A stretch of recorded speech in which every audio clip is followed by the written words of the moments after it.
عزیز طلباء السلام علیکم۔ امید کرتی ہوں کہ آپ اللہ تعالیٰ کے فضل و کرم سے خیر و عافیت سے ہوں گے اور روزانہ گھر میں اپنے مقرر کردہ اوقات میں اردو سے متعلقہ مطالعے کو جاری رکھے ہوئے ہوں گے۔ عزیز طلباء، آج ہم اپنی جماعت دہم میں پڑھائے جانے والے اردو مضمون میں ہماری آنے والی نظم ہے مسلمانان الجزائر۔ مسلمانان الجزائر کو پڑھنے جا رہے ہیں، جو کہ ایک طنزیہ اور مزاحیہ نظم ہے اور اس کے جو شاعر ہیں وہ مرزا محمود سرحدی ہیں۔ آپ کی کتاب میں موجود مرزا محمود سرحدی کا حوالہ پڑھ لیتے ہیں۔ ولادت ہے ان کی 1914 اور وفات ہے ان کی 1968۔ مرزا محمود سرحدی پشاور میں پیدا ہوئے اور اوائل زندگی ہی سے غم روزگار کے چکر میں پڑ گئے، یعنی کہ زندگی کے شروع میں آغاز ہی سے وہ روزگار کے غم میں مبتلا ہو گئے۔ انہیں زندگی گزارنے کے لیے بڑے جتن کرنے پڑے۔ فوجی نوکری سے لے کر اسکول کی استادی تک اور کلرکی سے مزدوری تک کئی مراحل سے گزرنا پڑا۔ انہوں نے زندگی کو ہر رنگ سے دیکھا اور برتا۔ انہوں نے زندگی کے تضادات اور معاشرتی ناہمواریوں کو نہ صرف قریب سے دیکھا بلکہ ان سے متاثر بھی ہوتے رہے۔ ان کی زندگی شروع سے آخر تک مصائب اور مشکلات کا شکار رہی۔ مرزا محمود سرحدی نے شاعری کا آغاز غزل سے کیا، مگر جلد ہی وہ طنز و مزاح کے میدان میں آ نکلے۔ ان کا یہ رنگ ان کے قطعات میں کھل کر ہمارے سامنے آتا ہے۔ قطع آپ کو معلوم ہے کہ 4 مصروں پر مشتمل ایک ہی موضوع پر قطع لکھا جاتا ہے۔ مرزا محمود سرحدی ہمارے معاشرے کے بے باک نقاد اور ماہر جراح ہیں۔ ان کے کلام میں بے ساختگی اور رسیلا پن ہے اور جو بناوٹ اور آورد سے پاک ہے۔ انہوں نے اکبر الہ آبادی کے طنزیہ و مزاحیہ انداز کی تقلید کی ہے اور اسی وجہ سے انہیں اکبر سرحد بھی کہا جاتا ہے۔ اکبر سرحد یعنی کہ چونکہ وہ پشاور کے رہنے والے تھے تو اس وجہ سے ان کو اس شہر کا اکبر کہا جاتا ہے۔ اردو کے طنز نگار اور مزاح گو شاعروں میں انہیں ایک منفرد مقام حاصل ہے۔ ان کی تصانیف میں اندیشہ شہر اور سنگینی جو ہیں وہ شامل ہیں۔ عزیز طلباء، مسلمانان الجزائر یعنی کہ الجزائر کے مسلمانوں کے متعلق ہمارے مرزا محمود سرحدی کا کلام ہے۔ اس سے پہلے کہ ہم نظم کا مطالعہ کریں، میں آپ کو ساتھ ساتھ بتاتی چلوں کہ الجزائر جو ہے وہ جنوبی افریقہ کا سب سے بڑا اسلامی ملک ہے، اور اس نظم کے پس منظر میں نظم میں جو شاعر کہہ رہے ہیں ہم صرف اسی کا حوالہ دیکھ لیتے ہیں کہ اس حوالے سے الجزائر کی کیا تاریخ ہے۔ تو 1830 میں فرانسیسیوں نے الجزائر پر قبضہ کر لیا تھا، جو کہ 1962 تک جاری رہا، یعنی کہ 1830 سے 1962 تک جو ہے وہ الجزائر کے مسلمان مغلوب رہے اور ان پر تسلط قائم رہا فرانسیسیوں کا۔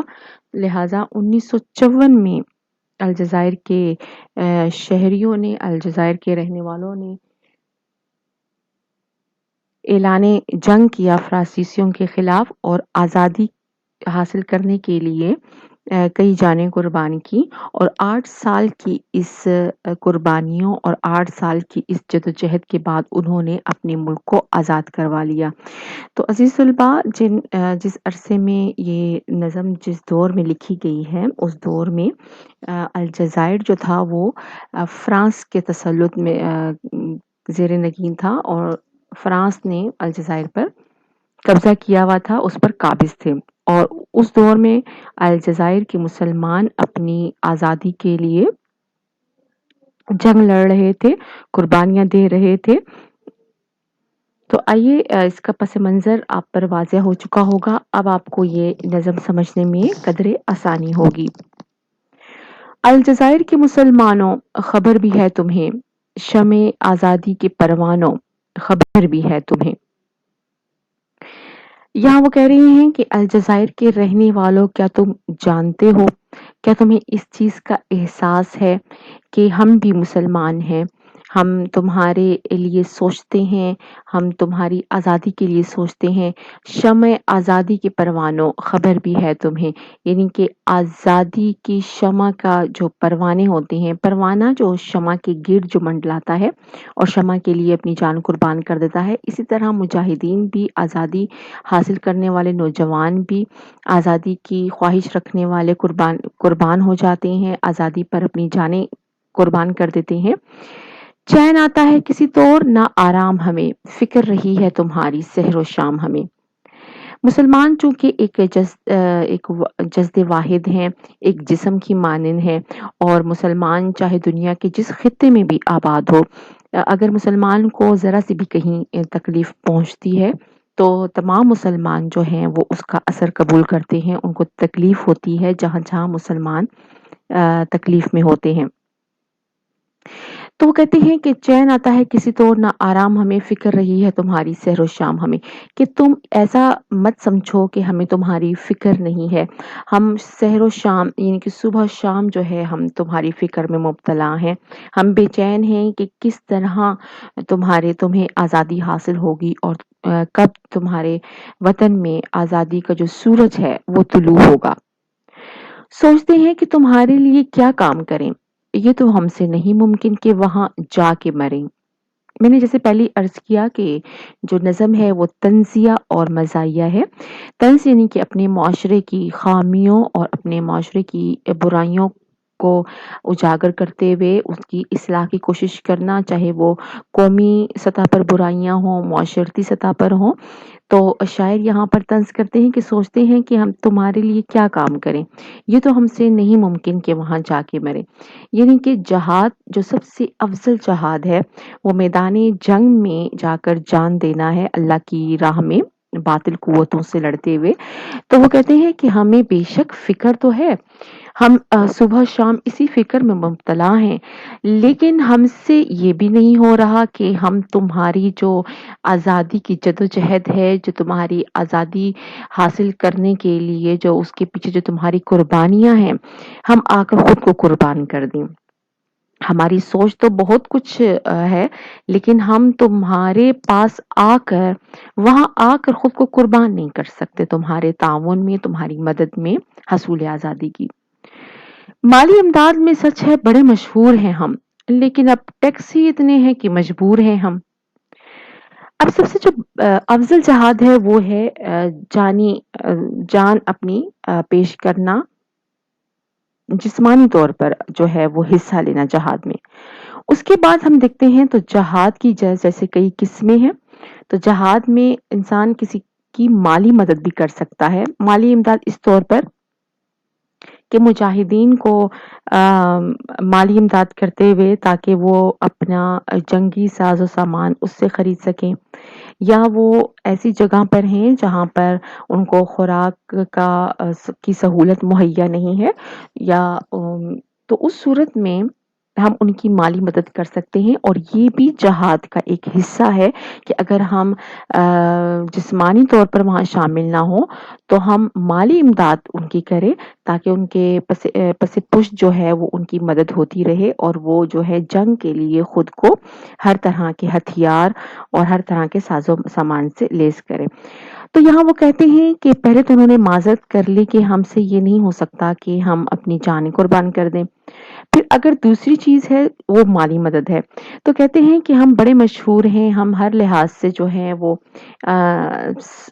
سخاوت دکھانے پر اتر آئیں تو ہم اپنی کسی سے پیچھے نہیں رہتے، لیکن اب موجودہ حکومت نے ہم پر اس قدر ٹیکس لاگو کر دیے ہیں اور ہماری جو روزگار ہے وہ اس قدر متاثر ہو گیا ہے کہ اب جو ہے وہ ہمارے پاس مالی تمہاری مدد کرنے کا بھی کوئی ایسا ارادہ نہیں ہے یا کوئی ایسا ذریعہ نہیں ہے کہ ہم تمہاری مالی مدد بھی کر سکیں۔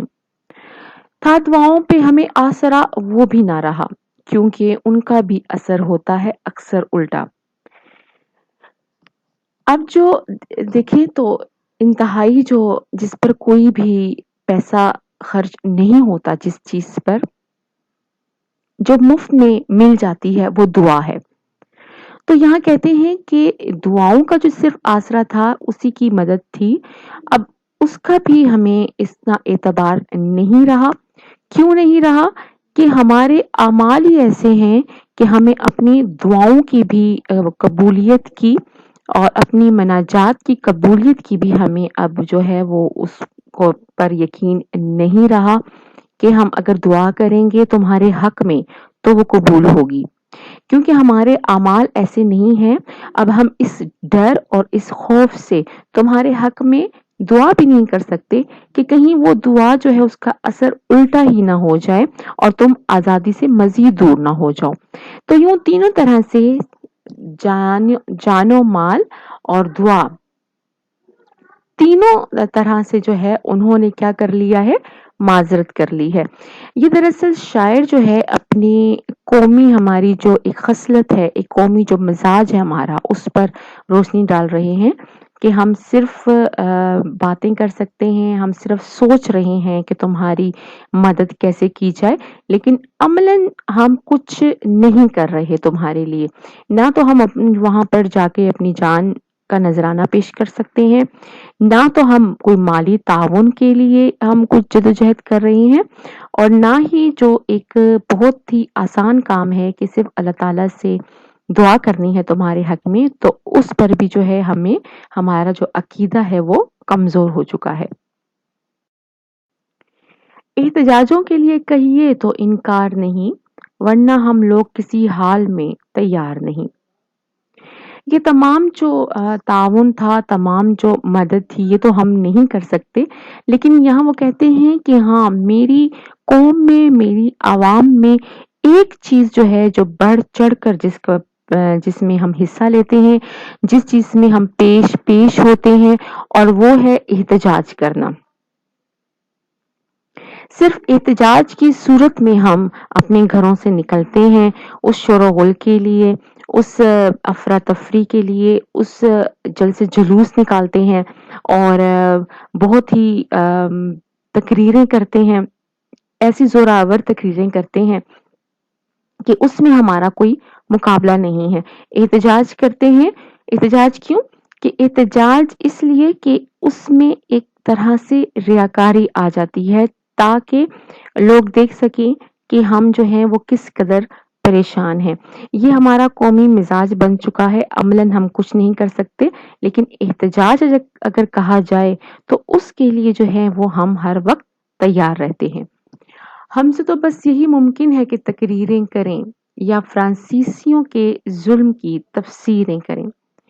وہ کہتے ہیں کہ بس ہماری عوام ہماری قوم سے بس یہ کام کروا لیں کہ ہم بڑھ چڑھ کر جلسے جلوس میں تقریریں کریں، تم پر جو ظلم ڈھائے جا رہے ہیں فرانسیسیوں کی جانب سے، تم پر جو ظلم ہو رہے ہیں ان مظالم کی تفسیر کریں، ان مظالم کو بڑھا چڑھا کر پیش کریں، یہاں تک کہ ہم ان تقریروں میں صرف زبانی، یہاں کہا جا رہا ہے کہ زبانی جمع خرچ جو ہے، ٹھیک ہے، ہم صرف زبانی جو ہے وہ جمع خرچ کر سکتے ہیں، اس کے علاوہ ہم اگر جان و مال کہو گے تو اس کے لیے ہم کسی صورت بھی تیار نہیں ہیں۔ ہاں ایک صورت میں ہم تیار ہیں کہ ہم تمہاری مدد اس صورت میں کر سکتے ہیں کہ ہم اپنے ہی ملک میں رہتے ہوئے، اپنے ہی علاقوں میں رہتے ہوئے بس بڑھ چڑھ کر تقریریں کریں، اپنی واہ واہ کروا لیں، اور تمہارے جو ظلم تم پر جو ڈھائے جا رہے ہیں اس کی داستانیں جو ہیں وہ سنا دیں، اور تم لڑتے رہو لڑتے رہو لڑتے رہو، اور تم پر جو یہ آفت ٹوٹی ہوئی ہے، تم جو آزادی کے لیے مستقل اپنی جانوں کی قربانیاں دے رہے ہو، تمہارا ساتھ دینے کے لیے کوئی آگے نہیں بڑھ رہا، صرف مذمت کی قراردادیں جو ہیں وہ منظور کروائی جا رہی ہیں، اور اس کے علاوہ اور کوئی عملاً کام نہیں ہو رہا، تو بس تم لڑتے رہو، تم اپنی جانیں قربان کرتے رہو، تم اپنی اولادوں کو قربان کرتے رہو، اور تم اپنی نوجوان نسل کو آگے بڑھ کر ان کو لڑنے کے لیے آمادہ کرتے رہو، اور اس حصول آزادی کے لیے اپنی جانوں کا نذرانہ پیش کرتے رہو۔ یہ کلام ہمارے پاس اندیشہ شہر سے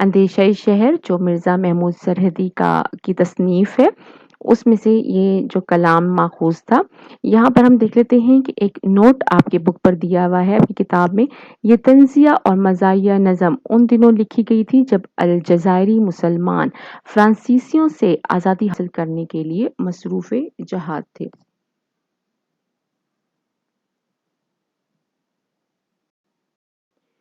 امید کرتی ہوں کہ یہ نظم آپ کو بہت اچھے سے سمجھ آ چکی ہوگی۔ اگر پھر بھی کسی لفظ میں آپ کو مشکل درپیش ہے تو آپ گھر میں مطالعہ کرتے ہوئے اپنے پاس اردو لغت کا استعمال کریں اور گھر میں مطالعے کو جاری رکھیں۔ شکریہ۔